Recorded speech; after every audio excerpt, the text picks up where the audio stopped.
eu só peço para vocês dar uma fechadinha como é que se chama? No áudio, né? Só para a gente não ter problema.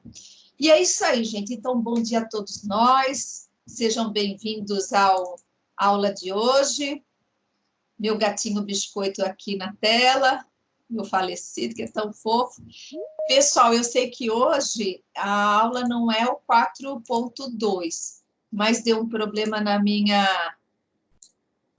Como é que se chama? No meu computador, e aí eu consegui achar esse 4.2. Eu não sei se aconteceu...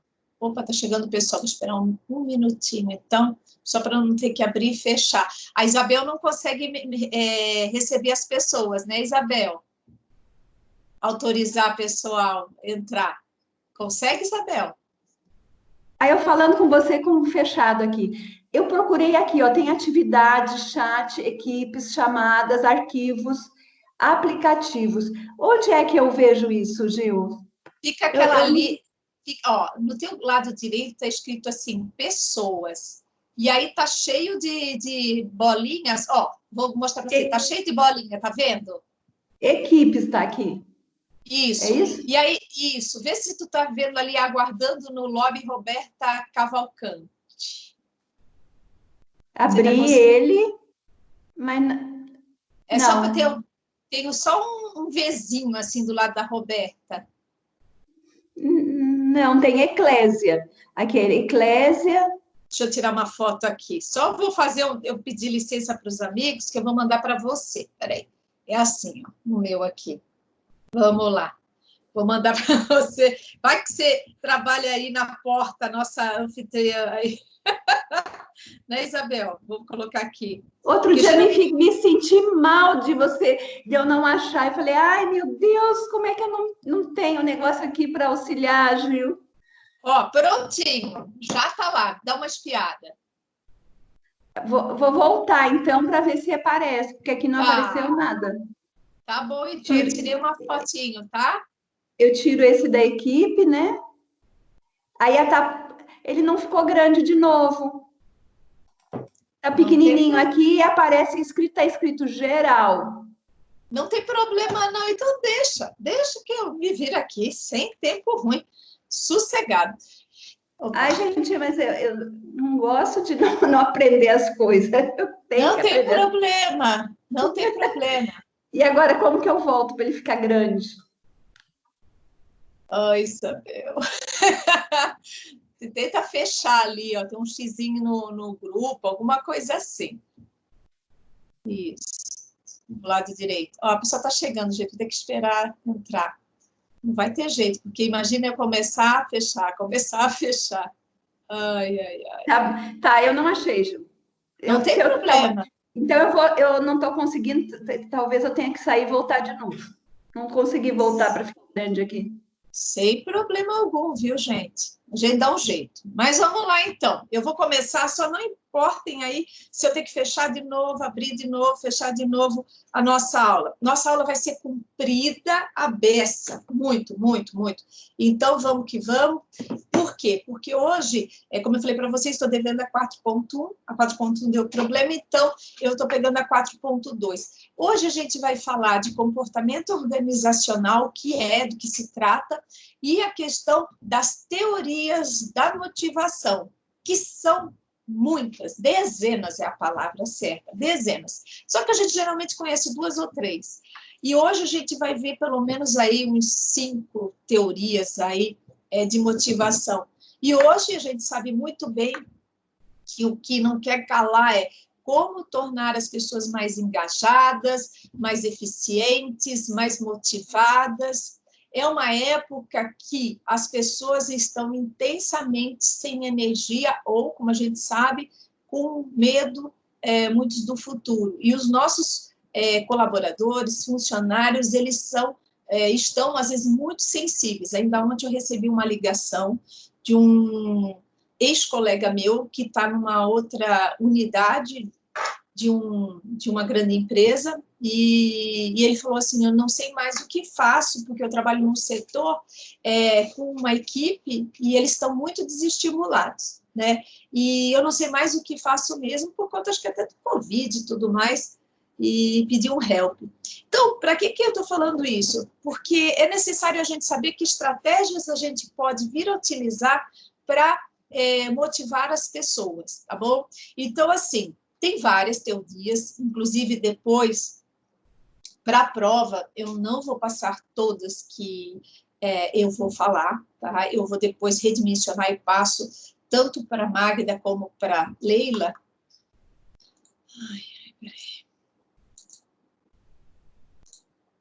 Passo tanto para a Magda como para a Leila as questões que a gente vai cobrar na prova, não gosto dessa palavra, mas a gente vai tangenciar na prova, tá? Então, fiquem tranquilos, eu sei que é muita informação por metro quadrado, a gente fica até zonza, mas a gente vai ser muito cuidadosa com isso, tá? Então, vamos lá, pessoal. Sempre se pergunta o que é comportamento organizacional, né?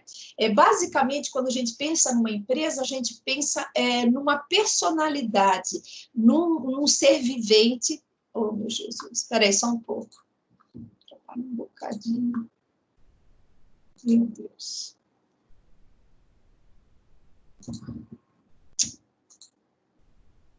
Ai, espera aí. É que eu perco a linha. Quando a gente pensa numa empresa, então é um corpo vivo, é um corpo que está lá, de uma certa forma, com pessoas dentro. Então, o psicólogo, na realidade, vai se atentar a esse ambiente de trabalho e entender como as pessoas agem, né, se comportam ali naquele ambiente de trabalho. Então, essa é a nossa maior preocupação, é entender o micro, o meso e o macrosistema, né? O micro eu falo da personalidade do indivíduo, as suas expectativas, os seus comportamentos. Pessoal, vou começar a colocar horário, viu? Eu sei que não dá, o pessoal vai começar a ver gravação, porque eu sei que todo mundo, às vezes, tem problema no sistema, mas eu estou parando tudo agora. Então, basicamente, então é isso que eu estava falando para vocês. A gente tem o micro, que é a personalidade, o meso, que é as relações interpessoais, né, a liderança, e o macro, que é a empresa, a comunidade, os fornecedores, a política, a economia, a questão aí de vários assuntos que se referem aí ao movimento maior que age na empresa, efetua. E, obviamente, vai alterar o que eu falei. A pandemia... Ô, Gil, onde é que fica esse negócio aqui, menina? Tô procurando ainda. Ó, eu vou te ajudar. Se você ver no teu lado direito, tem uma relação de colegas de sala... Nossa, uma relação de colegas de sala de aula. Tem o nome. Lá na parte superior, tem uma chavezinha do tipo convidar alguém, ou enfim, bem na parte superior vai chegando gente. E aí você só clica para aceitá-los. Na chavinha. Tem uma chave. Isso, tá. Ó. Por exemplo, aqui tem uma pessoa. Então, tá certo? Então fica no canto direito. Aguardando a Aline, é isso? Isso, eu já admiti. Isso, aí só clica naquele Vzinho, sabe? Ele vai fazer um barulhinho no teu sistema. Isso aí? Vê se deu. Botou admitido agora. Então, isso. O Isabel, vê se a Leila, ela está querendo entrar e não consegue. A Magda também estão me pedindo aqui para aceitá-las. Elas não estão conseguindo. Vê se elas estão aí. Não tem o nome delas aqui, não. Oi, bom dia. Elas estão no link certo. A Leila já está. Aline, bom dia, entrei. Aline está lá, ó. Só, bom dia. E a Magda, tá? Ainda não. Ó, não. Isabel, por favor, você dá uma olhadinha ali na Aline. Ela está lá em cima. Tá vendo? Certo, eu botei. Tá admitindo, tá escrito aqui. Admitindo. Isso. Aí você clica nesse, não no X, no lado direito, e você vai admitir ela, tá? Consegue fazer isso? Vê se deu certo. Apareceu aqui. Aline Mello, eu aperto aqui, mas... Não é no X, tá? Não é no X, é no tipo Vzinho. Você só clica nele. Falha, está escrito, está agora aqui, falha ao admitir. Falha ao admitir. Tá, deixa Ai, eu que dó. Não, tudo bem, tudo bem. Mas daqui para frente eu vou começar a colocar horário, tá, gente? É que a aula é tão comprida e eu tenho que toda hora estar fechando, é um pouco doido isso daqui. Tá? Ô, Gil, vê se alguém consegue, então, fazer isso, outra pessoa, porque para não te tirar a linha de raciocínio. Pior que é só você que tá com esse sistema aí. Você é sorteado. Ah, é? É. Ah, o povo está no celular, entendi. Eu acho que é isso. Você tem que ter o aplicativo instalado na sua máquina, no seu celular, entrar por lá, alguma coisa assim, né? Que tem que baixar. Mas vamos embora. Eu só sei que nada sei, vamos embora. Já dá um jeito. Então, ficou claro para vocês? Então, quando eu olho para a minha empresa, eu vejo uma personalidade e o psicólogo ele vai trabalhar no comportamento e na forma de agir das pessoas dentro desse local de trabalho, né? Então, a ideia desse estudo é um campo de estudo, tá? É uma disciplina até no curso de administração de empresas, é uma disciplina só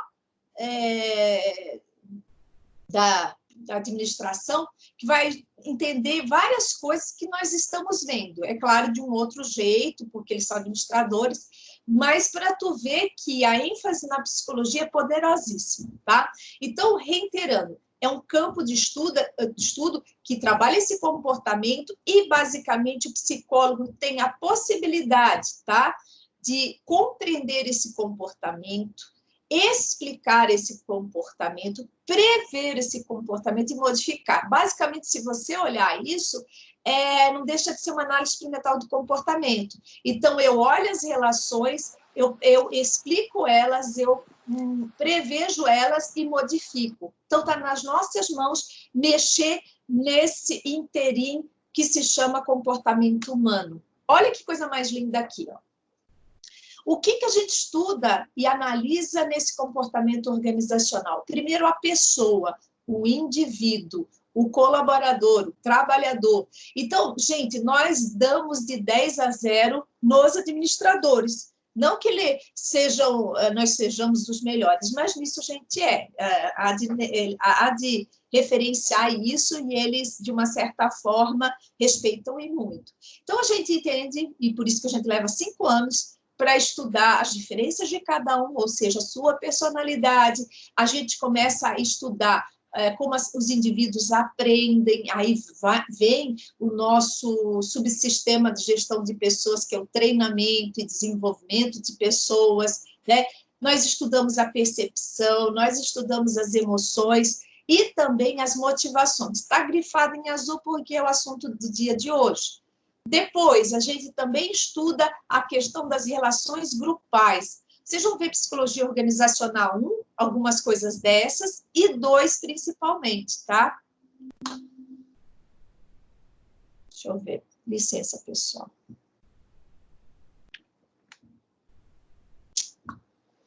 Gil, a Aline entrou, porque aqui eu consegui botar. Ela entrou, ó, a Poliana também está entrando aqui, ó. Você consegue... Deixa eu ver se eu estou conseguindo. Está admitindo aqui. Já está admitindo. Ó, deu certo, pronto. Entrou, Você deu certo? Você agora é a nossa porteira. Pronto. Ai, meu Deus. Muito obrigada. Ô, Glória. Que bom. Ai, que joia. Agradeço imensamente, Isabel, pela força. Agora só fica assim, você não pode nem tomar água direito. Fica aí. Mas vamos lá. Então, a gente, com relação ao grupo, a gente vai entender muito de equipe, das relações interpessoais, do espaço ou do desenvolvimento da liderança, da comunicação. Vejam que são temas inerentes ao nosso trabalho de organizacional.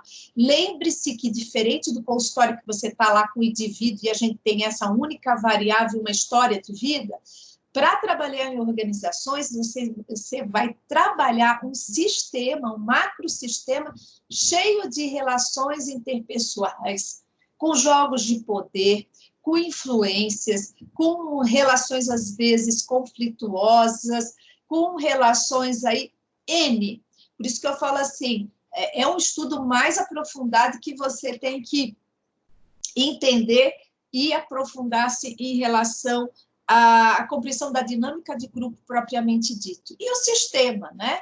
Os efeitos das políticas de RH, a estrutura da empresa, a cultura. No segundo semestre, vocês vão ter de organizacional, nós vamos falar muito de cultura organizacional, as mudanças, o que impacta. E o bacana de falar do sistema é que hoje, para quem assistir a aula 9h30 naquela outra sala, ela vai, sem querer, querendo, aí vocês vão lembrar disso na aula de hoje, porque ela vai falar sobre sistema indiretamente ou diretamente, quando ela fala do mercado de trabalho, onde ela fala do que vai ocorrer daqui para frente, depois da pandemia, vou pedir para ela falar sobre isso, né? Então, veja que a questão é um influencia, o outro influencia um, dentro do comportamento organizacional. Beleza até aí, gente? Então, micro é o indivíduo, meso é o grupo e macro é o sistema. Por que eu tiro essa informação? Existe um estudioso que eu sou apaixonada, que eu aprendi no início da década de... Não, meados da década de 90. Fui para um laboratório da Federal de São Carlos e eu conheci a nossa chefe do laboratório, ela trabalhava muito sobre a ótica de Urie Bronfenbrenner, que é o que estuda a ecologia do desenvolvimento humano. E ele discute isso, né, das interações desse micro, meso e macro. Aí você pode pensar aí no ambiente, na organização escolar, na organização familiar, tudo isso dá para fazer essa questão, mas é Urie Bronfenbrenner. Para quem é uma pessoa curiosa, vale a pena estudar. Eu sou apaixonadíssima. Mas vamos lá, então. Continuando. Agora, já que a gente falou no item indivíduo, pessoa, a gente fala também de motivação, tá? Então, reiterando para quem chegou um pouquinho mais tarde, a motivação, ela é um conceito muito confuso, às vezes, porque cada teórico tem uma ênfase, tem um olhar, e eu preciso, no mínimo, conhecer algumas dessas teorias. Por quê? Na prática, você, às vezes, tem que efetivar alguma ação ou entender as atitudes das pessoas. Reiterando que essa época, a gente tem que fazer um malabarismo. E os gestores de recursos humanos ou de pessoas irão ter que colocar as políticas da empresa em prol disso daí, porque senão as pessoas, literalmente, elas vão paralisar, né? Como eu falei ainda há pouco. Já enfatizei que nós temos dezenas de teorias de motivação. A gente vê poucas, tá? Mas, assim, as tops são 12, pelo menos, mas dizem que tem muito mais, tá? Mas vamos ver as principais. Então, aqui, a gente vai começar a colocar aí a teoria da hierarquia das necessidades Maslow. Eu acho que todo mundo já viu, né? Não foi? Vocês já viram muito sobre a teoria de Maslow? Já, né? Nós vimos com você no primeiro semestre. Eu lembro. A gente vai... a gente vai dar... semestre pra gente.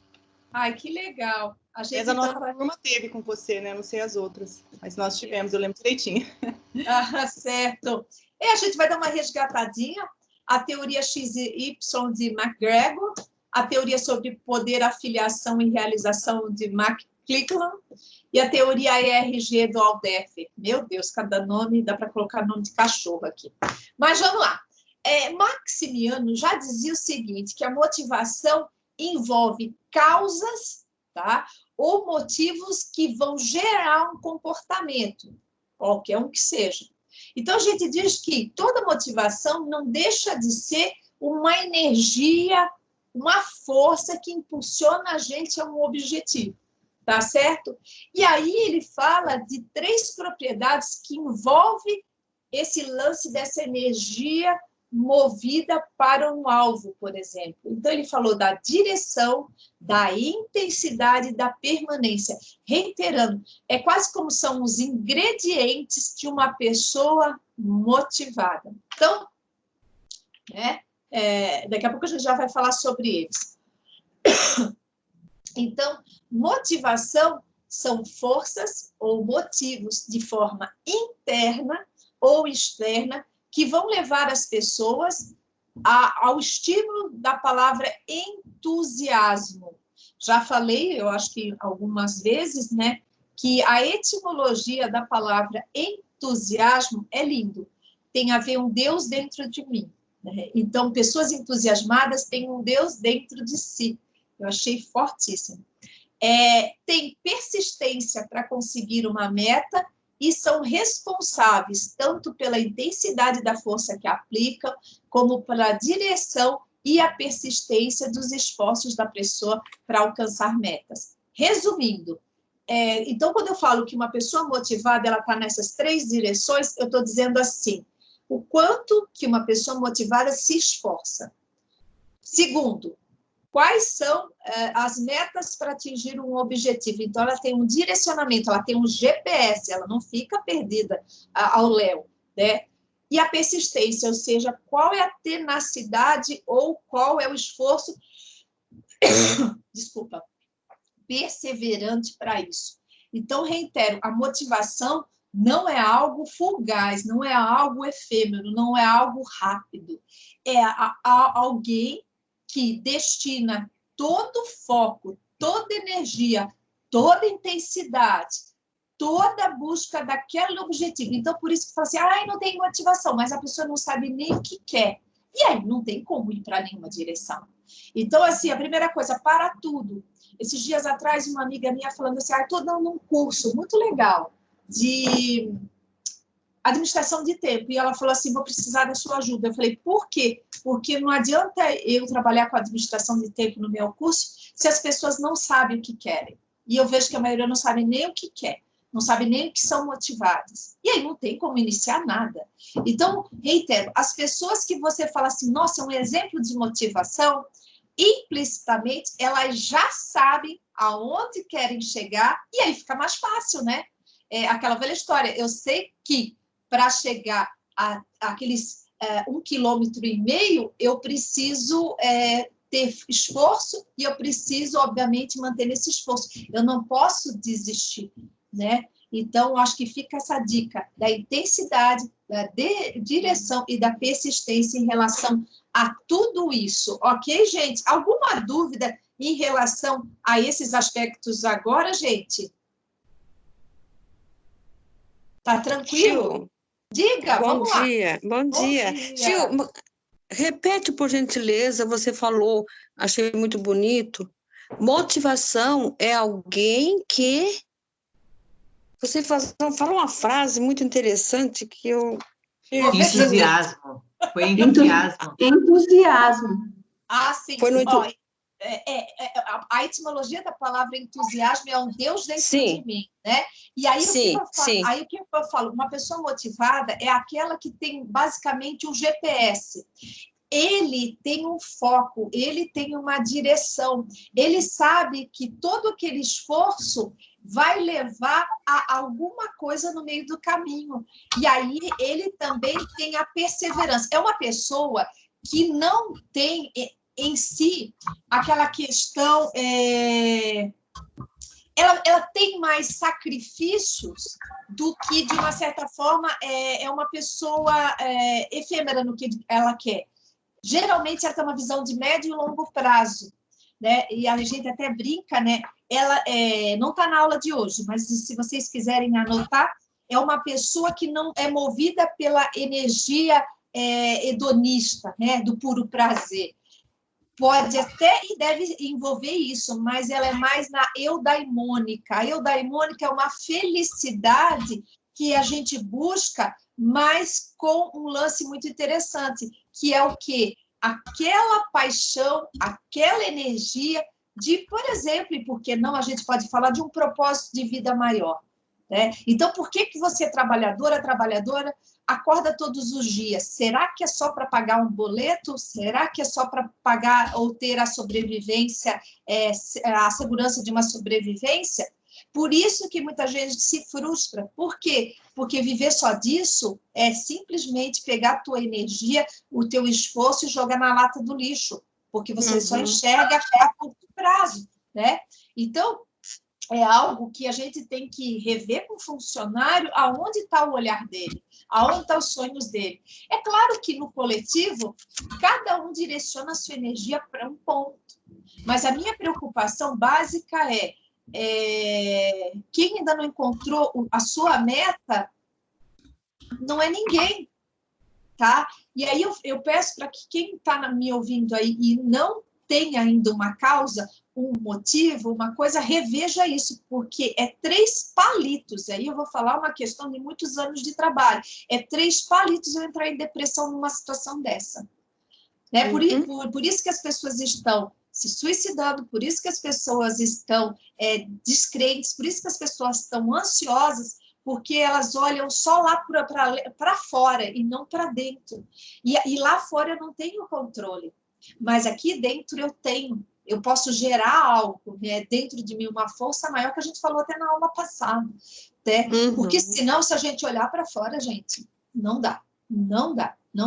Então, assim, que energia é essa que você pode impulsionar? E essa energia tem muito a ver com os seus talentos, tem muito a ver com o que você tem de entrega melhor. Se você não encontrou, vale a pena mergulhar, buscar isso de algum jeito, fazer curso, ver livros, não sei. Né? Porque senão você vai terminar a vida e falar assim, deveria ter amado mais, deveria ter aquela música né? Enfim, tantas coisas, né? E a gente não pode ficar nesse deveria, né? Como hoje, eu estava contando hoje para vocês, eu tenho uma prima hoje entubada em Santa Catarina com Covid. Isso foi assim, ó. Estava até um pouco tempo super bem, vó, com netos, filhos, e está lá, a gente sabe lá se vai sobreviver. Né? Então, por isso que eu falo, vamos correr, porque o tempo é curto. Mas vamos lá, então. O Heisberg, obrigada, Gil. Imagina, o Heisberg falou de uma teoria de 2 fatores. Então, ele verificou o seguinte, ele percebia que o que causava paixão nas pessoas, ou paixão não seria adequado, motivação nas pessoas, as causas de motivação nas pessoas estavam muito relacionadas à própria tarefa que as pessoas realizavam. Ouça só, quando eu falo de teoria de 2 fatores, ele fala no valor intrínseco ou motivações voltadas à própria tarefa do que o indivíduo faz. Ou seja, né, a natureza da tarefa. Então, muitas pessoas são motivadas, e obviamente, pelaquilo que fazem, pelo senso de responsabilidade, pela questão também de se sentir internamente reconhecido pelaquilo que entrega para as pessoas, a relação dele com o que ele faz, ou seja, o orgulho dele, a paixão dele, o reconhecimento dele próprio daquilo que faz, e também o desenvolvimento dele enquanto profissional e a capacidade e competência de executar aquilo que é atribuído a ele. Então, isso a gente fala que é uma fonte geradora ou um fator motivacional que leva essa questão de motivação para... Isabel, você está aí? Sim, Gil, já está admitindo. Muito obrigada. Estou falando que eu estou agora com uma dobradinha boa.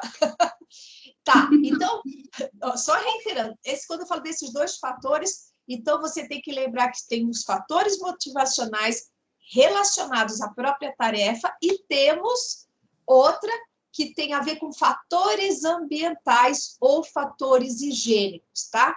Que são externos àquela tarefa, tá? Então, a gente descobre que o que é motivador é a própria tarefa. Tá? E se alguém falar assim, sou motivada pelo salário, eu sou motivada pelos colegas, eu sou isso, aquilo, a gente fala, não, você é satisfeito ou insatisfeito com as questões externas, tá? Então, vamos dar um exemplo. O que tem a ver com satisfação no ambiente de trabalho? Isso não é motivação. Por exemplo, a supervisão recebida no serviço, a natureza das relações interpessoais ou grupais entre os colegas, a condição do ambiente onde o trabalho é executado, o salário para executar seu serviço. E aí, a gente descobre o seguinte, que Os fatores higiênicos que o Heisberg fala, ele está falando de questões externas. Elas são a base para o indivíduo trabalhar. Isso é óbvio, não tem nada de errado em relação a isso, tá? Só que a gente descobriu na teoria dele que mexer com as condições externas não vai motivar a pessoa. Vai só ser um pilar de auxílio, de satisfação ou insatisfação. Então, o que a gente se atenta? Quando você vai estudar as organizações, quando vai fazer um diagnóstico organizacional, a gente presta atenção que eles estão mais preocupados com os fatores higiênicos, ou seja, externos, né, do que a preocupação dos fatores motivacionais ou intrínsecos do indivíduo. Às vezes a pessoa vai lá, vamos fazer uma palestra, vamos fazer um plano de carreira, vamos trabalhar com a liderança. Ele não é o suficiente, tá? Então, olha aqui, vai ficar melhor verificar isso, tá? Por exemplo, então, aqui está a relação interessantíssima aqui, tá? Quando eu falo de fatores motivacionais, eu falo na satisfação do trabalho. Então, oportunidade de promoção, oportunidade de crescimento pessoal, reconhecimento, responsabilidade e realização. Isso é relacionado à tarefa, isso tem a ver com questões intrínsecas, porque estão falando da competência da pessoa, que ela é promovida, né? E isso afeta a satisfação dela no trabalho, tá certo? E aí os fatores higiênicos, reiterando que são questões externas, que podem fazer com que a pessoa se sinta ou não satisfeita, tem a ver, então, com remuneração, políticas da organização, condições físicas do trabalho, né, relacionamento, segurança no emprego, qualidade na supervisão. Então, assim, qual é a nossa preocupação em relação a isso? Óbvio que é o meio termo disso daí, né, ou mais voltado aos fatores motivacionais. Então, muitas vezes as pessoas estão desestimuladas, desmotivadas, por quê?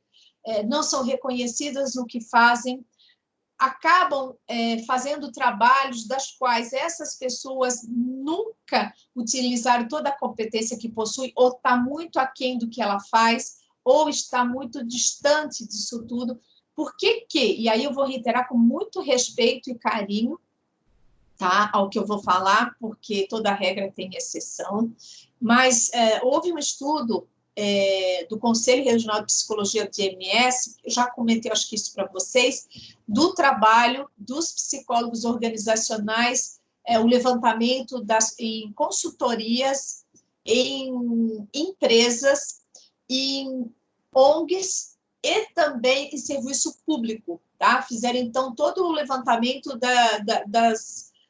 dos desenvolvimentos desses profissionais e perceberam que o povo mais infeliz de psicólogo organizacional, ou seja, a pouca motivação, estava no serviço público. E aí, se você se atentar aqui, muitas vezes as pessoas percebem que talvez o cargo delas não esteja na autonomia necessária para desenvolver o trabalho, talvez por alguns momentos não poder realizar na amplitude o seu serviço por burocracia, por engessamento, às vezes, da questão pública, leva as pessoas a se desmotivarem. Você pode ver muito funcionário público que tem formações diversas, é economista, é engenheiro, é isso, fazendo uma atividade da qual não foi a formação deles, né? Óbvio que é um ambiente que, aí vamos falar um fator higiênico, a segurança no trabalho, né? A questão da remuneração, tudo fator externo, mas isso não deixa a pessoa satisfeita, isso não deixa a pessoa motivada. Então, se alguém falar para a gente que motivação é algo externo, para Heisberg, da teoria dele, não tem nada a ver. O que é motivador é de dentro para fora. Por isso que tem um papo que diz assim, né, comum entre as pessoas: ninguém motiva ninguém. Essa é uma frase que, se duvidar, é baseada na teoria de Heisberg. Ou seja, essa motivação vem de dentro para fora e não de fora para dentro. Na teoria dele, tá? É muito interessante. Tem vários livros que tratam isso daí. Um deles é do Robbins. Eu gosto muito desse livro aqui. Eu tenho as 2 edições dele aqui em casa, né? Fundamentos do comportamento organizacional. Para quem gosta de organizacional, é um livro base, assim, bem gostoso de ler, embora seja americano, mas ele é muito, muito bom, quer dizer, traduzido no Brasil, né? Pessoal que faz administração e psicologia tem ele como amiguinho íntimo, né? Aí, vamos falar, então, juntando Maslow com Heisberg, tá? Olha só, lembra lá da nossa pirâmide, né? Nós temos aqui as duas primeiras, que são as necessidades básicas, as fisiológicas e de segurança. Se a gente pegar aqui na organizacional, a gente pode pensar que o turno de trabalho, a questão da alimentação da própria empresa, aí dependendo do tipo de profissional e o sistema de remuneração, você pode ter lá vale-refeição, cesta básica, né? Horas de descanso dentro do trabalho ou turno, né? Aqui a de segurança, você pode pensar na remuneração, no programa de capacitação, na questão aí de uma série de coisas, né, que a pessoa se sente segura. As sociais, né, que está claro aqui, os relacionamentos interpessoais, a liderança, né, a política voltada ao reconhecimento das pessoas no grupo, a de estima, né, que nem precisa comentar, e a de autorrealização, que é o top das galáxias, ou seja, é o ponto-chave que todos nós ansiamos, é chegar num momento, ou várias situações da nossa vida, não precisa ser lá no final da vida, mas quando você fala, meus 5 minutos de que, eu adoro essa frase, quando você sente que está na autorrealização, é a frase que eu geralmente digo, se eu morresse hoje, eu estaria feliz. Olha que bonitinho, se eu morresse hoje, poderia ir embora daqui, eu estou muito feliz, eu estou realizada. Quando eu ouço essa frase, eu vou falar, a pessoa chegou no ápice da autorrealização, que isso é dinâmico. Hoje eu já, né, não me sinto tão autorrealizada. O que eu tenho visto no movimento hoje, nessa pandemia? As pessoas estão revendo a autorrealização. Elas estão desgostosas do momento que estão profissionalmente e elas querem enxergar algo que falta, né, e que se autorrealize. E aí, pegando o Heisberg, a gente faz uma análise, né, disso daqui. Olha que interessante. Então, ele fala que a motivação é um trabalho em si, como a gente falou, a realização e as possibilidades de desenvolvimento, que tem a ver com a necessidade de autorrealização. O progresso e reconhecimento, status, necessidade de estima. Aí, aqui, ó, você pode reparar que aqui já entra os fatores higiênicos ou externos ao indivíduo, né? Aí você vê necessidades sociais, que são as relações interpessoais, supervisores, subordinados, colegas, supervisão técnica. Aqui, nas necessidades de segurança, também de higiene, de Heisberg, externos, né? A política e a administração da organização, a segurança, as condições físicas e o salário.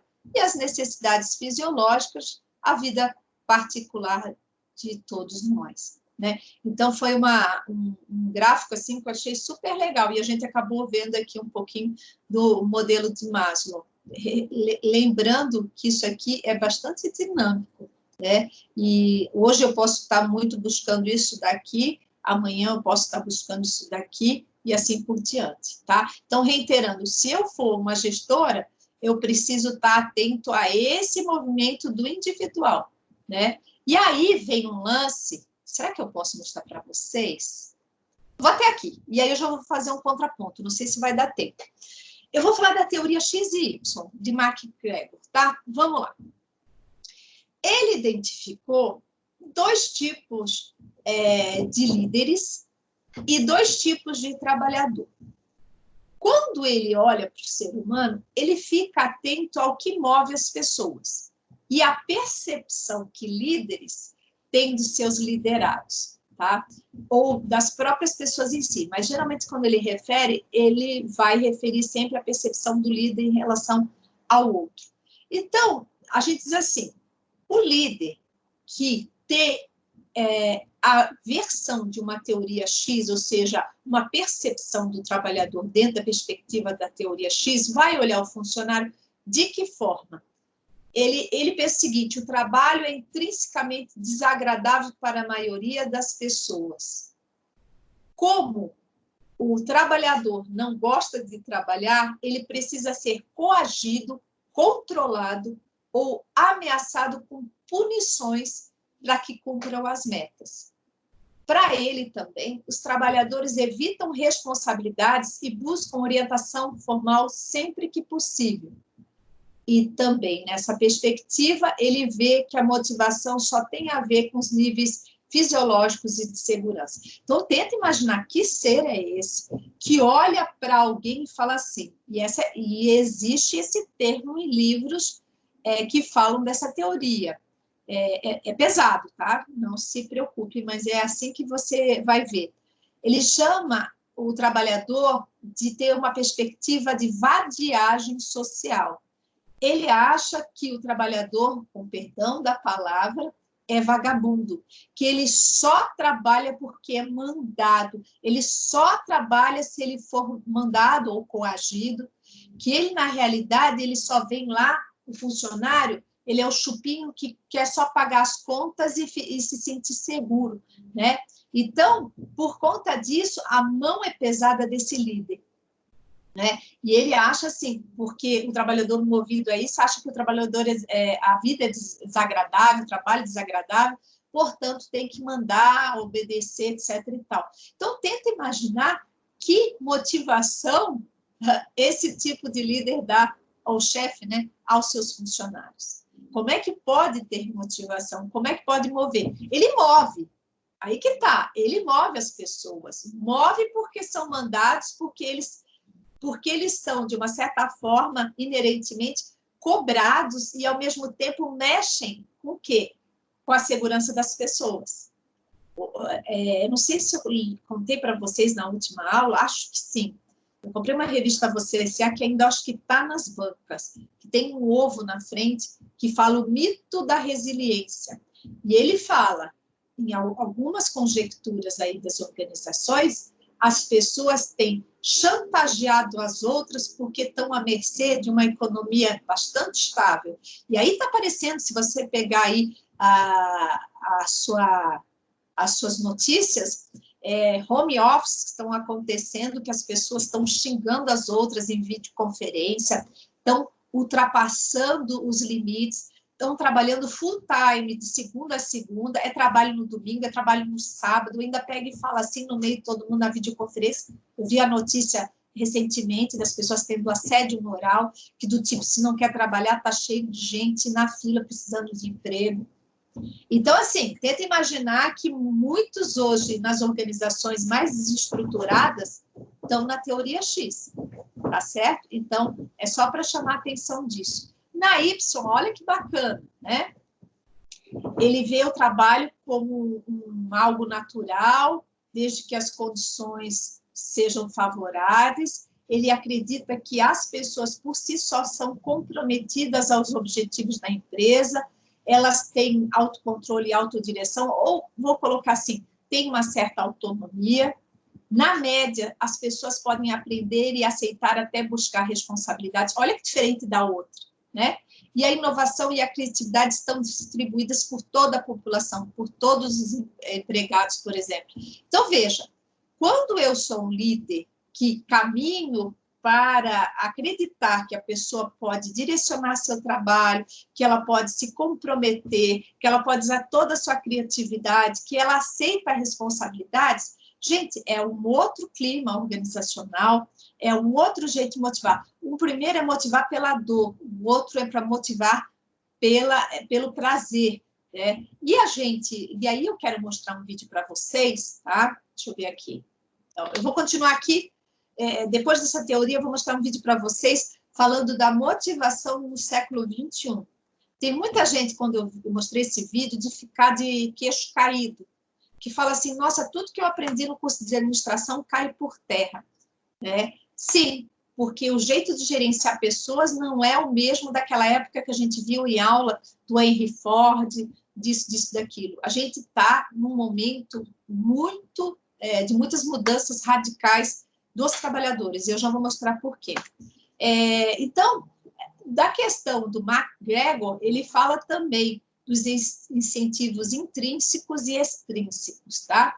Os intrínsecos, autorrespeito, a capacidade de solucionar problemas, a autonomia e a aquisição de novos conhecimentos. Os extrínsecos, salário, benefícios adicionais e promoção. Se você fazer uma correlação com a teoria de Heisberg, é a mesma coisa, né? Nós estamos falando ali dos incentivos intrínsecos, fatores ligados à tarefa, e os incentivos extrínsecos, os fatores higiênicos de Heisberg, tá? Então, basicamente, é isso daqui. Eu vou dar uma parada para apresentar para vocês um vídeo, ele é um pouco extenso. Eu acabei, deixa eu só minimizar aqui, eu acabei não colocando na minha lista aqui, mas eu vou apresentar para vocês. Deixa eu só de novo incluir áudio no sistema. E para isso daqui, chama, o nome dele é Dan Pink. Estão vendo? Dan Pink e a surpreendente ciência da motivação, tá? Deixa eu voltar aqui, se quiserem tirar foto, é dele que nós vamos falar, tá bom? Então, eu vou apresentar para vocês que vale a pena. Só que assim, vocês estão ouvindo o som? Vamos ver, vou ligar aqui. Conseguiram ouvir o som, gente? Sim. E a imagem também? Ai, que bom. Então, assim, preste atenção, porque esse cara vai pesquisar algumas coisas, é muito cheio de informação, e o cara fala muito rápido, tá? Muito rápido mesmo. Mas veja a conclusão que ele chega, que tem tudo a ver com a aula de hoje. E se duvidar com o que a Adriana vai falar daqui a pouco. Vamos lá.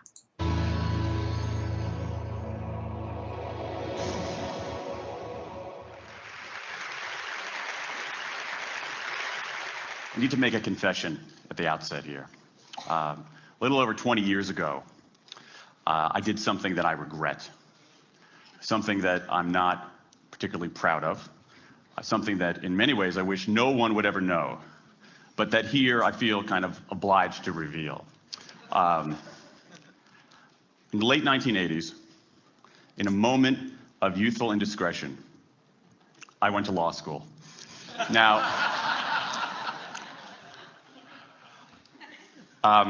in America, law is a professional degree. You get your university degree, then you go on to law school. And when I got to law school, I didn't do very well. To put it mildly, I didn't do very well. I, in fact, graduated in the part of my law school class that made the top 90% possible. Thank you. I never practiced law a day in my life. I pretty much wasn't allowed to. But today, against my better judgment, against the advice of my own wife, I want to try to dust off some of those legal skills, what's left of those legal skills. I don't want to tell you a story. I want to make a case. I want to make a hard-headed, evidence-based, dare I say lawyerly case for rethinking how we run our businesses. So, ladies and gentlemen of the jury, take a look at this. This is called the candle problem. Some of you might have seen this before. It's created in 1945 by a psychologist named Carl Duncker. Carl Duncker created this experiment that's used in a whole variety of experiments in behavioral science. Desculpa, gente, vocês estão vendo o vídeo? Eu vou perguntar de novo e o som. Estão vendo? Não, professora, eu não estou falando. Não está aparecendo só a tela do seu computador. Para mim também. Não estou. Sério? É que eu Pra recebi. Não. Está em inglês e não está aparecendo a imagem, prof. Sério? Eu ainda bem que. Ainda bem. Quer entrar. O John quer entrar. Ainda Eu já bem... ia sair. Verifica. Eu também, já saí, entrei no. E agora? Está aparecendo. Agora vai. Agora tá. Agora deu, Ted. Obrigada, gente. Obrigada.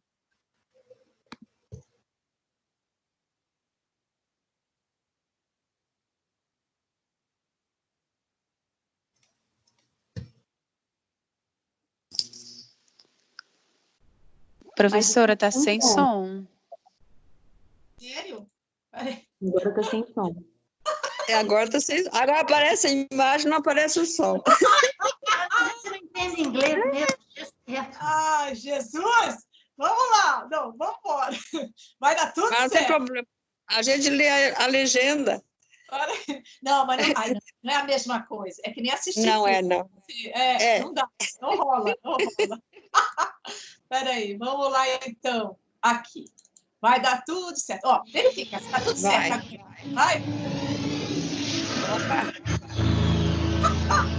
Deu. Acho que deu agora. Qualquer coisa grita.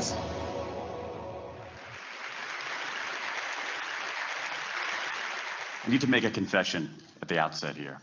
A little over 20 years ago, I did something that I regret, something that I'm not particularly proud of, something that in many ways I wish no one would ever know, but that here I feel kind of obliged to reveal. In the late 1980s, in a moment of youthful indiscretion, I went to law school. Now,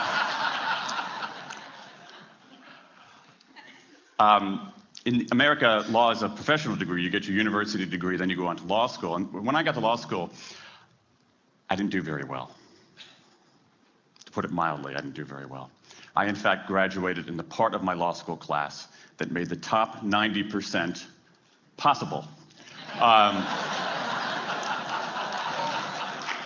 Thank you. I never practiced law a day in my life.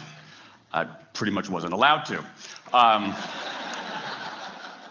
But today, against my better judgment, against the advice of my own wife, I want to try to dust off some of those legal skills, what's left of those legal skills.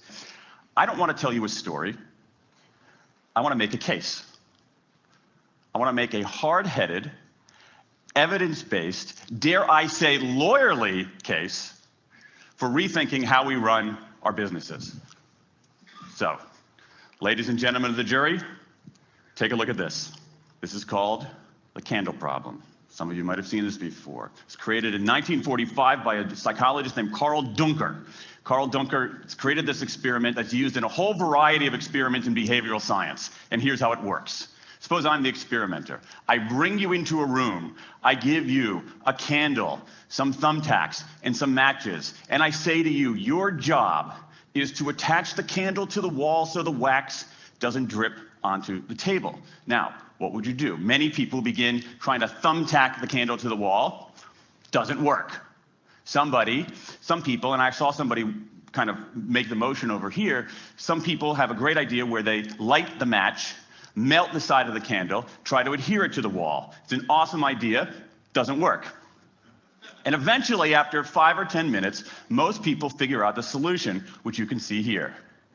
The key is to overcome what's called functional fixedness. You look at that box and you see it only as a receptacle for the tacks, but it can also have this other function as a platform for the candle. Candle problem. Now, I want to tell you about an experiment using the candle problem done by a scientist named Sam Glucksberg, who's now at Princeton University in the US. This shows the power of incentives. Here's what he did. He gathered his participants and he said, I'm going to time you how quickly you can solve this problem. To one group, he said, I'm going to time you to establish norms, averages, for how long it typically takes someone to solve this sort of problem.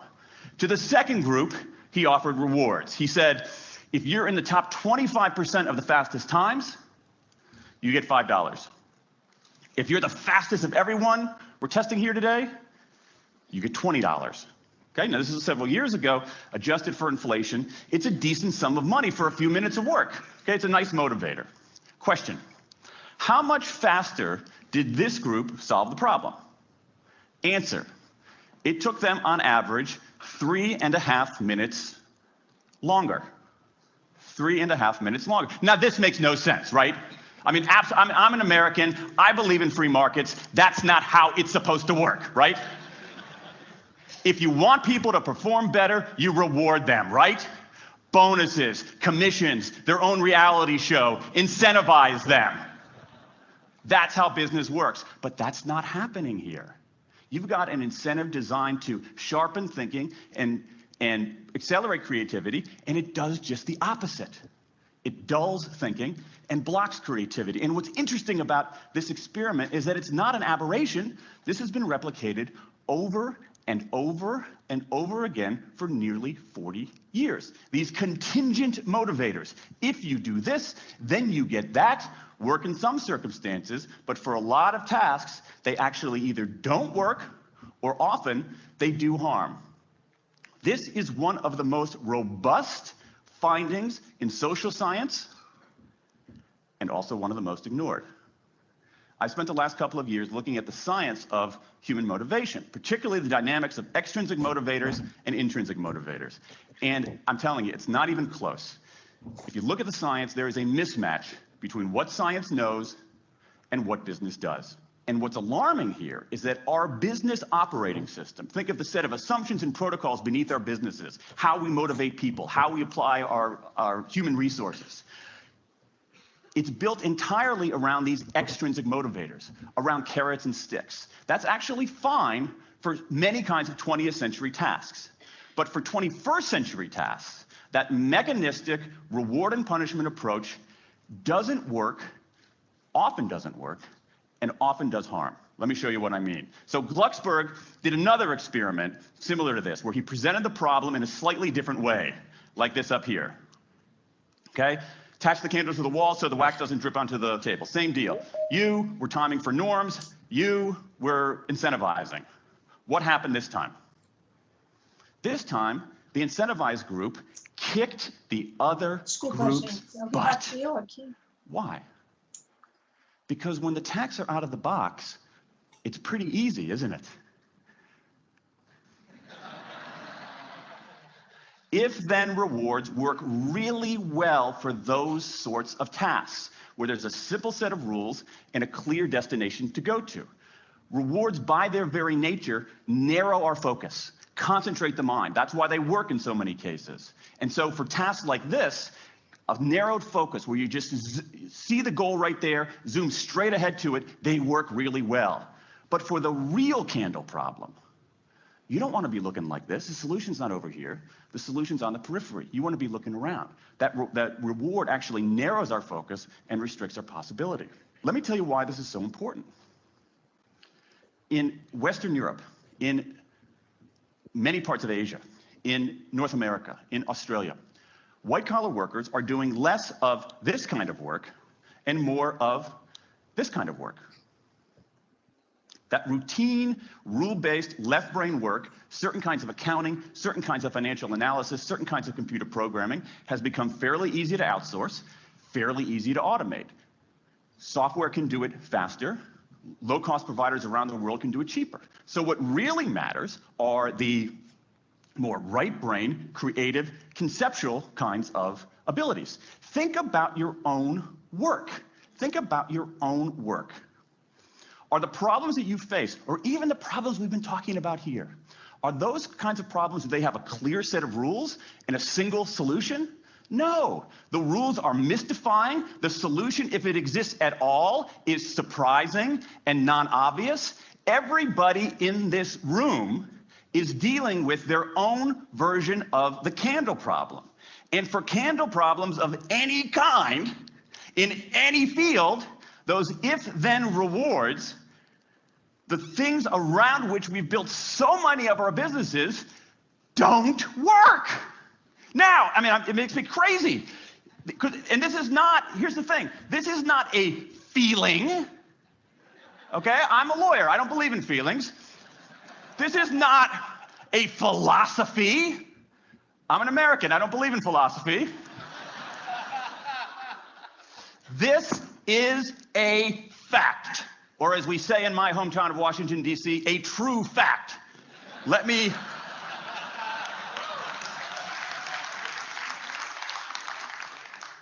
give you an example of what I mean. Let me marshal the evidence here, because I'm not telling you a story, I'm making a case, ladies and gentlemen of the jury. Some evidence. Dan Ariely, one of the great economists of our time. He and 3 colleagues did a study of some MIT students. They gave these MIT students a bunch of games that involved creativity and motor skills and concentration. And they offered them for performance 3 levels of rewards. Small reward, medium reward, large reward. Okay? Do really well, you get the large reward, on down. What happened? As long as the task involved only mechanical skill, bonuses worked as they would be expected. The higher the pay, the better the performance. Okay? But once the task called for even rudimentary cognitive skill, a larger reward led to poorer performance.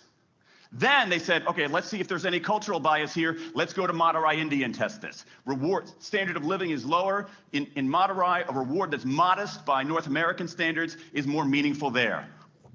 Same deal. A bunch of games, 3 levels of rewards. What happens? People offered the medium level of rewards, did no better than people offered the small rewards. But this time, people offered the highest rewards. They did worst of all. In 8 of the 9 tasks we examined across 3 experiments, higher incentives led to worse performance. Is this some kind of touchy-feely socialist conspiracy going on here? No, these are economists from MIT, from Carnegie Mellon, from the University of Chicago. And do you know who sponsored this research? The Federal Reserve Bank of the United States. That's the American experience. Let's go across the pond to the London School of Economics. LSE, London School of Economics, alma mater of 11 Nobel laureates in economics. Training ground for great economic thinkers like George Soros and Friedrich Hayek and Mick Jagger. Just last month, economists at LSE looked at 51 studies of pay-for-performance plans inside of companies. Here's what the economists there said. We find that financial incentives can result in a negative impact on overall performance. There's a mismatch between what science knows and what business does.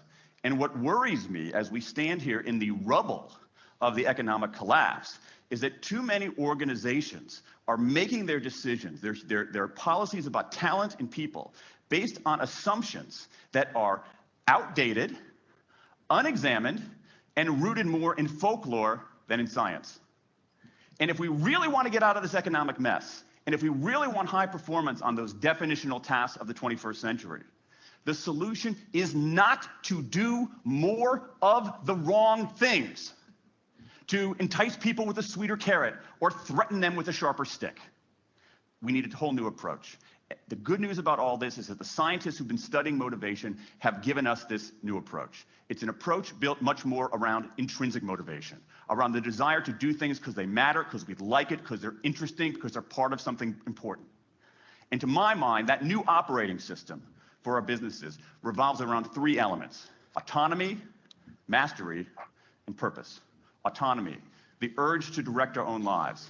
Mastery, the desire to get better and better at something that matters. And purpose, the yearning to do what we do in the service of something larger than ourselves.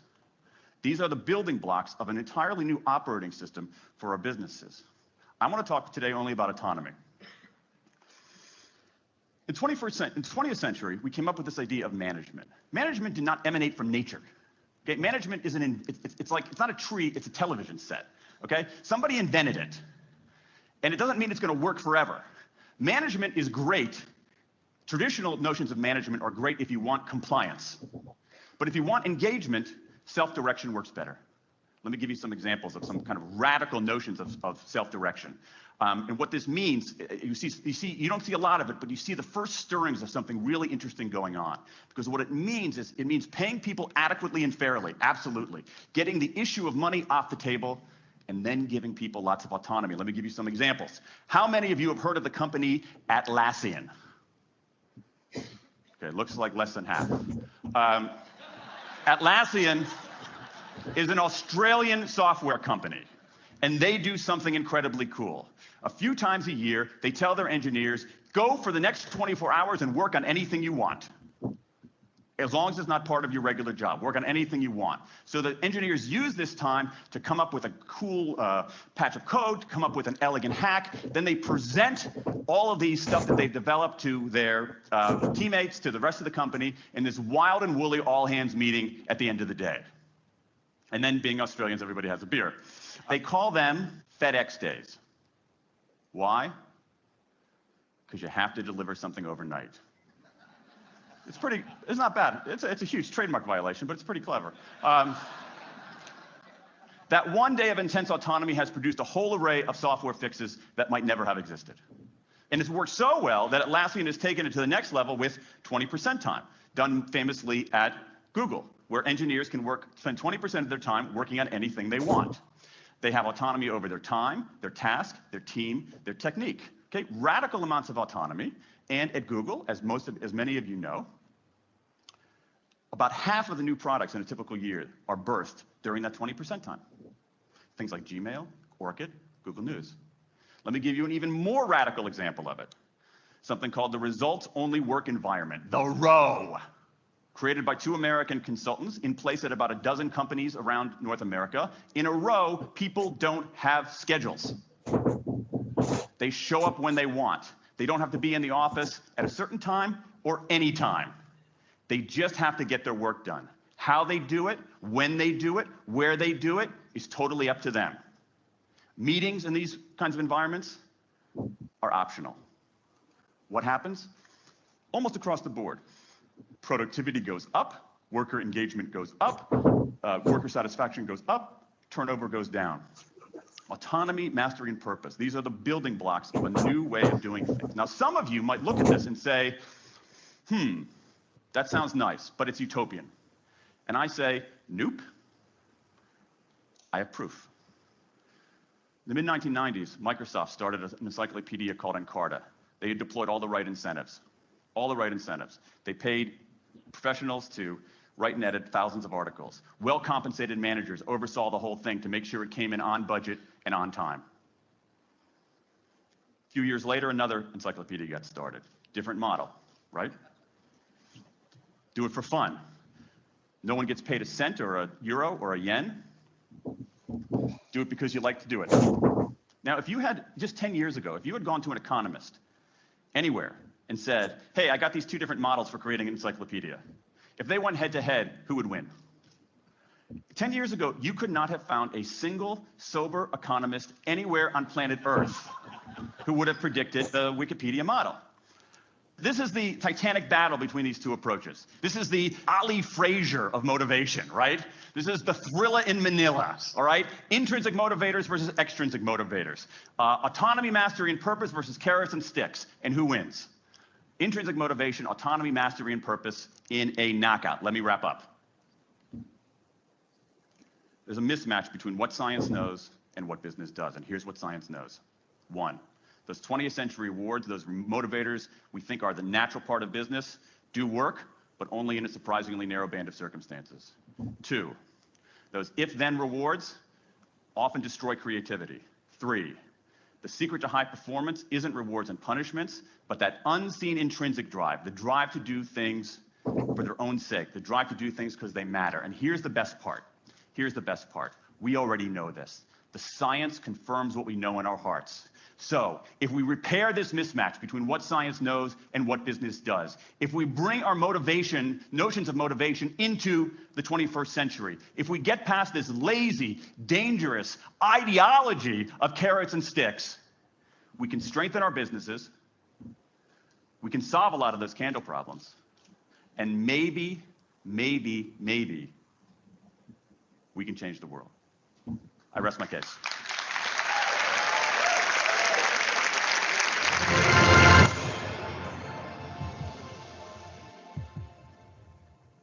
E aí, gente? Estão me ouvindo? Muito legal, professora. Sim. Então vamos lá. Vamos lá. Vamos tecer algumas informações. Eu não teria como dar uma aula pegando essas teorias tão necessárias para a formação nossa, que tem a ver também muito com história e, ao mesmo tempo, contemporâneas. Mas o que ficou para vocês, porque ele passou pesquisas, o que ficou para vocês? Vamos lá, futuros psicólogos e futuros psicólogos organizacionais, porque eu sei que tem gente interessada. Vamos lá, quero ouvir os principais itens que vocês anotaram aí.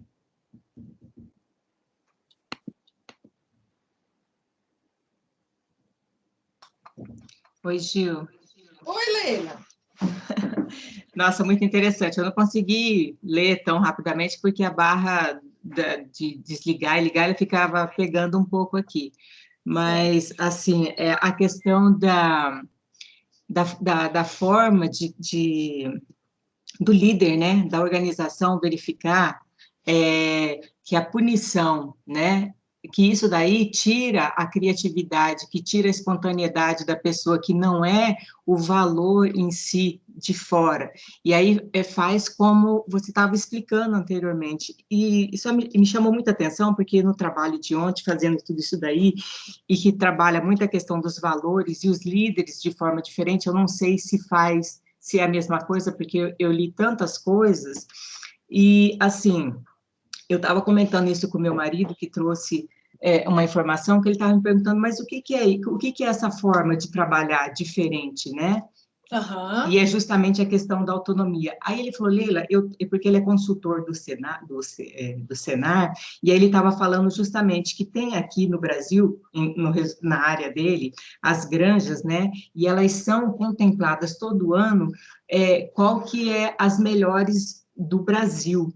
E aí, essas pessoas estavam falando que é justamente a maneira deles trabalharem com os funcionários, que na realidade eles não chamam como funcionário, eles chamam como colaboradores. Então, como que os líderes trabalham isso?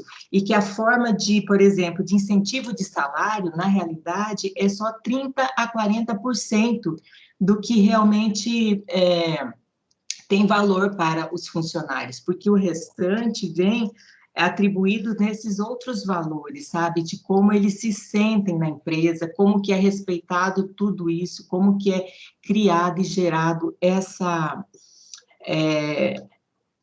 ligação dos funcionários com a liderança da empresa, como eles se sentem fazendo parte, como tudo isso é respeitado. É um assunto assim que eu fico assim empolgada porque realmente me encanta e eu quero compreender mais a respeito de tudo isso daí. Eu vou ouvir com calma esse Mandei vídeo para vocês, novamente. viu? Então, melhor, a Isabel mandou. A Isabel já mandou aqui para o nosso grupo de estudo. Mandei para a Magda também. Desculpa. Então, eu quero ouvir melhor, porque eu quero realmente compreender essa experiência e pegar realmente todos os pontos e tecer um conhecimento, e formando esse conhecimento. É uma área realmente que me encanta, Ju. Oh, que ótimo. Laís está com a mãozinha levantada. Gente, é a coisa mais linda ver essa mãozinha levantada. Vocês estão vendo que vocês podem usar a mãozinha? Diga, Laís.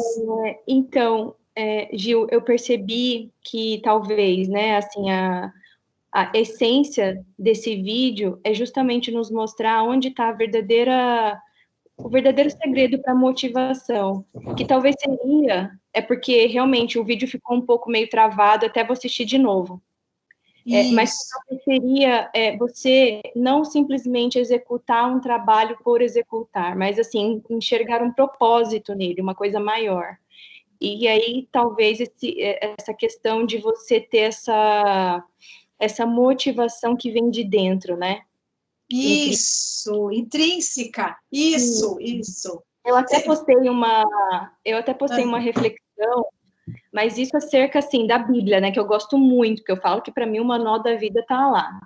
E fala justamente isso, que quando a gente faz qualquer tipo de serviço, é você olhar até o seu próprio trabalho do dia a dia como um propósito, não só de ganhar dinheiro, e não só de alguma coisa que você precisa, de fato, fazer, mas uma coisa que você está ajudando um outro, né? Porque se existem pessoas que precisam calçar um sapato, precisa ter quem fabrica ele. Então, não sei se eu estou conseguindo me expressar, mas é justamente isso, encontrar um propósito maior, que isso faz com que a gente tenha essa motivação e dar o melhor de si, não só pela questão da remuneração, mas entender que você faz parte de um processo maior, no caso, uma organização maior que seja, e que o seu trabalho faz muita diferença, independentemente do cargo que você ocupe ou algo nesse sentido, assim. Ai, fiquei muito... É um papo meio brisado, né? Eu dei aqui. Por que papo brisado? Me conta essa coisa do brisado. Esse nome eu nunca tinha ouvido falar, mas tá bom. Por que, Laís? Por quê? Por que você está menosprezando aquilo que você fala? Já entendi que é menosprezando, vai. Não, não é, porque acho que eu estou mais espiritualizada hoje, então às vezes não fica tão assim, tão científica. Para com isso. Aí que está o lance que a própria Leila falou. Isso envolve espiritualidade nas organizações. Sim. Então, esse distanciamento que não pode acontecer nós como psicólogos, né? De você, e a ciência, aquela coisa rebuscada, mas do que você quer estar falando? O que você quer proporcionar para a nossa empresa? Do que você acredita? E às vezes a gente fala alma com alma, né? A nossa comunicação ela pode chegar e mudar a cabeça de um líder, porque a gente está falando próximo da pessoa. Então, esse brisar que você está falando uma coisa muito certa, muito séria, né? E que bom estar aqui, tá assustando. Eu não sei se vocês estão percebendo, mas o ruim é que eu já cheguei chegando, né? Mas tinha uma pré-aula para falar, né? Porque eu fiquei, acho que, tão preocupado com o conteúdo, às vezes eu fico muito ligado com o conteúdo. Mas que casa com a motivação, que casa com o Dan Pink. Dan Pink escreveu, esse cara aí, ele escreveu um livro sobre motivação 3.0, um livro atual dele, acho que tem 1 ano e meio, 2, mas é razoavelmente atual, que ele fala também sobre essa pegada de motivação. Para quem gosta também de leitura, vale a pena, acho que tem lá no Shopping Campo Grande, né? Mas, enfim, acho que a gente tem que começar a utilizar ao nosso favor. A gente tem a faca e o queijo na mão, só a gente tem que encontrar esse meio para divulgar o nosso futuro trabalho. Vocês, quanto estagiários, em breve, eu acho que vocês vão ter atuação no estágio. O quanto que vocês podem desenvolver o trabalho, não é verdade? Sim. Muito bom, Laís. Mais alguém quer falar sobre o vídeo e, de repente, complementar com motivação e espiritualidade, já que vocês podem ver que há uma interdependência, sem querer querendo? Nada? Por que vocês estão tudo em silêncio? Vamos falar sério. Diga, Isabelzinha. Vai lá, Isabel. Enquanto isso, eu vou só mexer a tela aqui. De tudo isso que a gente vem estudando, é a minha busca já há muito tempo, né? Que é ter uma meta, mas a minha missão interna, a minha missão a minha essência, para eu poder passar, né, para as pessoas, né, um bem maior dentro dessa resiliência, como ele falou, dentro de se sentir pertencendo à empresa ou ao trabalho, essa motivação interna mesmo, né, que é uma essência. E para mim é uma missão de algo maior. Para que eu vim aqui, né, nesse planeta? O que eu estou fazendo aqui? O que eu tenho, além do meu trabalho, da minha família? Uma coisa que me deixa satisfeita, como você falou. Se eu for hoje, como que eu vou estar?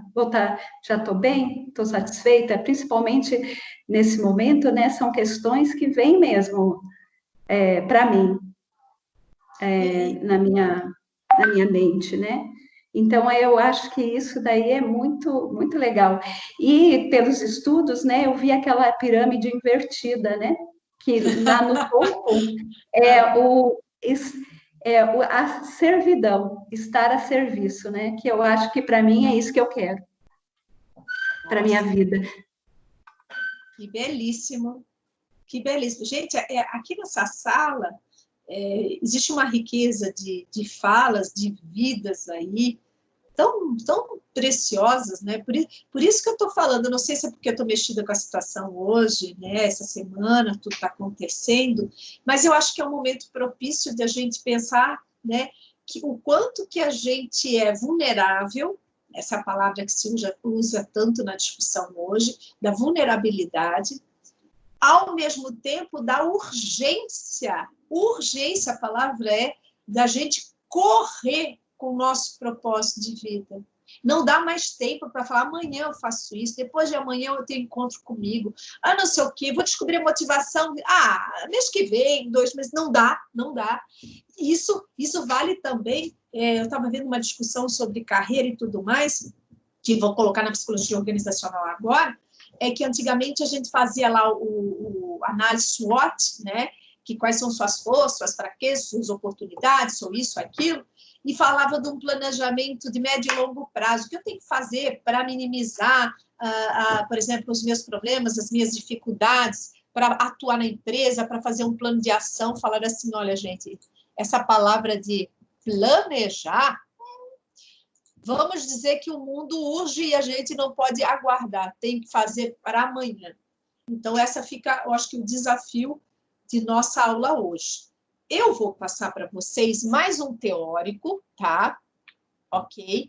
E eu vou falar para vocês que, e eu quero que vocês anotem aí, a partir dessas teorias aqui, vocês podem ler, tá? Faz parte do nosso conhecimento. A gente pode tirar a dúvida até na semana que vem, tá? Eu pus em vermelho, tá? Ok, gente? Mas eu não cobrarei na prova, tá? Então, é interessante vocês só, como é que se chama? Anotarem aí e lerem. Aí, na semana que vem, a gente trabalha com eles. Mas, de acordo com o nosso horário, eu vou até esse aqui. Por que eu estou selecionando esses e não os demais? Porque são os que mais próximos são discutidos e utilizados nas organizações. Não que os outros não sejam. As políticas de remuneração são muito próximas daquela teoria dos processos. Mas eu vou fomentar mais essas, até porque elas são muito ricas. Mas vamos lá. David McLean estava falando o seguinte, que existe uma tal de teoria das necessidades adquiridas. Também muito parecido com a visão do Maslow, tá? Ele fundamenta que as pessoas adquirem ou aprendem certas necessidades com base nas suas influências culturais, como família, amigos, a mídia, a comunidade e demais fatores. Então, essa teoria discute essas necessidades. Necessidade de realização, necessidade de poder e necessidade de associação. O que ele quer dizer com isso? Que, de uma forma geral, nós buscamos essa necessidade de realização. Quase todos nós, né?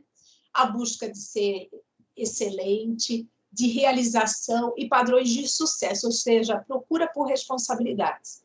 Um verdadeiro profissional, uma verdadeira equipe de trabalho, uma verdadeira liderança tem como premissa o alto desempenho, a alta performance, a excelência, fazer mais do que aquilo que tinha sido pedido. É como se tivesse uma conta bancária, ao invés de você ter débitos, você tem créditos. Então, é aquilo que tudo que você toca as mãos vira ouro, vira excelência, né? E isso está relacionado a essa busca incessante à realização. É óbvio, se eu faço o meu melhor, se eu busco sempre o meu melhor performance, desempenho, etc. e tal, não tenha dúvida que eu vou ser realizado naquilo que faço. Por isso que eu falo, você tem que ter um GPS, você tem que ter uma meta, você tem que ter, principalmente o que vocês falaram aí, propósito. Dos 3 itens que aquele cara falou, né, que autonomia, ele falou propósito. É interessante, tá? Então, de repente, e como é que isso fica, Gil? Tangencia no mundo organizacional. A equipe tem que ter um propósito em comum, né? Segundo item, necessidade de poder, desejo de controlar outras pessoas, visando influenciar seu comportamento e ser responsável por elas. Lembre-se, gente, que esse poder não necessariamente é pejorativo ou algo coercitivo.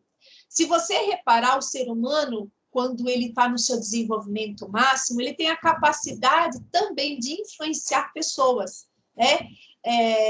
De influenciar comportamento, de também atender às necessidades dos outros. Quem é líder, ele vai ter o poder, e esse poder, a gente pode discutir em outro momento, mas a gente tem vários tipos de poder. Até isso é discutido de sociologia. Você tem o poder de referência, o que é? O poder de um profissional.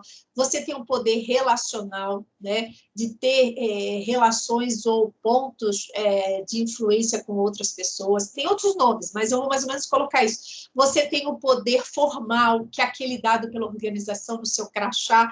Você é diretora, você é coordenadora, você é supervisora, você é o CEO, né? Você é o que você quiser imaginar, né? Você é da base, enfim, né? Você tem um determinado poder em relação a isso. E você tem a necessidade de associação, que é, na realidade, os relacionamentos mais íntimos que você tem com as pessoas, né? Ainda ontem eu estava falando sobre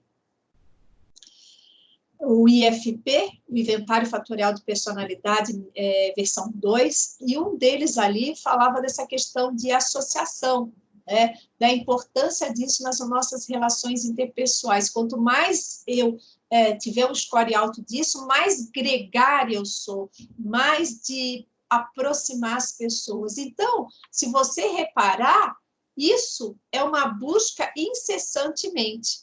E aí, né, deixa eu ver aqui, nós temos Alderfer, também, um psicólogo americano, uma teoria que ele falou que envolve um acróstico, né, mas que basicamente a gente poderia falar que é existência, relacionamento e crescimento, que também agrupa em 3 classes. Então, veja que cada teórico puxa a sardinha para o seu lado, né? A gente, então, viu ainda há pouco a teoria anterior, que a gente fala do McLeod, vimos do Maslow, que também fala de necessidades, e agora a gente está vendo do Alderfer.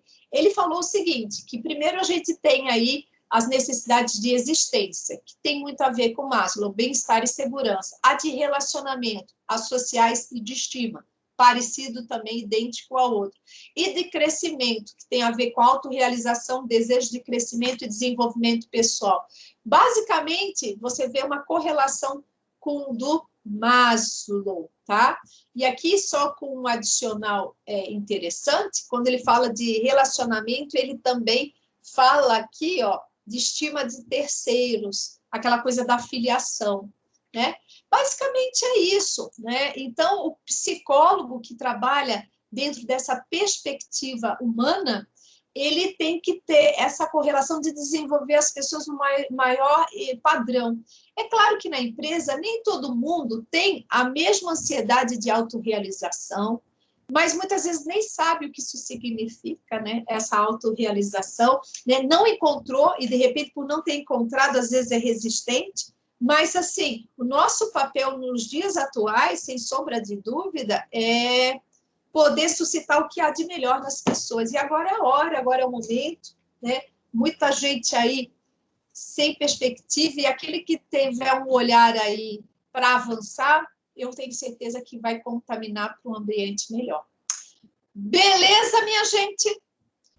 Eu já coloquei, se eu não estou enganada, deve estar lá na aula de vocês essa disciplina, só que eu fui relembrando, estou devendo a 4.1, tá? Mas eu acho que ele calhou com toda a pré-aula e até acho que a aula da Adriana aí, o bate-papo com a Adriana hoje. Então, gente, eu quero fazer um convite, agora às 9h30, dá tempo para vocês tomarem um café, dar uma espreguiçada, estão convidados, tá? Eu fiz questão de convidá-los, porque vocês estão em Organizacional 1, também chamei o pessoal de ontem à noite que eu dei aula, de medidas, para assistirem, porque a maioria está caminhando, vai caminhar para estágio de organizacional, é profissional liberal, são profissionais muitos que já estão atuando no mercado de trabalho, eu acho que a gente tem que ter dica, caminhar, etc, etc. Beleza, gente? Alguma dúvida, alguma colocação? Gil, por gentileza, se você puder escrever para o nome daquele autor, primeiro que você falou, Yuri. Eu só consegui pegar o nome do Yuri para eu pesquisar e o nome da revista que você falou, a Resiliência, né? Você S.A., acho que é de maio. Você S.A. de maio. Tem um ovo na frente, um ovo. Como é o nome da revista? Você S.A. Você S.A.? Isso. Você S.A. Ó, eu vou passar para vocês, ó, vou mandar para a Leila e para a Magda, tá? É muito legal. Tem livro na biblioteca, se eu não estou enganada, tá? Se eu não Professora, estou enganada. Diga lá. o que é para fazer com aquela parte vermelha que você pediu para anotar? É para pesquisar? Não, é para vocês lerem, tá certo? Para vocês lerem, mas eu não cobrarei na prova, tá? Ah, tá bom. Belezinha? Então, tá bom, minha gente. Mais alguma dúvida? Eu estou mandando aqui, eu mandei já, viu, gente? Abri o WhatsApp e já mandei do Uri Grofenbrenner. Vale a pena ler, viu? Para quem gosta de psicologia do desenvolvimento, é algo muito bom. Beleza? Posso dar término da aula aí? Então, gente, para quem puder... Obrigada, então. Ó, assista muito boa. a aula de hoje. Ó, assista a aula de hoje. Participe. Pergunta à mulher. Tá bom? Um beijo para vocês. Fiquem com Deus e até mais, hein? Até semana que vem, se Deus quiser. Tá bom? Obrigada, Gil. Obrigada, boa semana. gente. Melhoras para sua prima.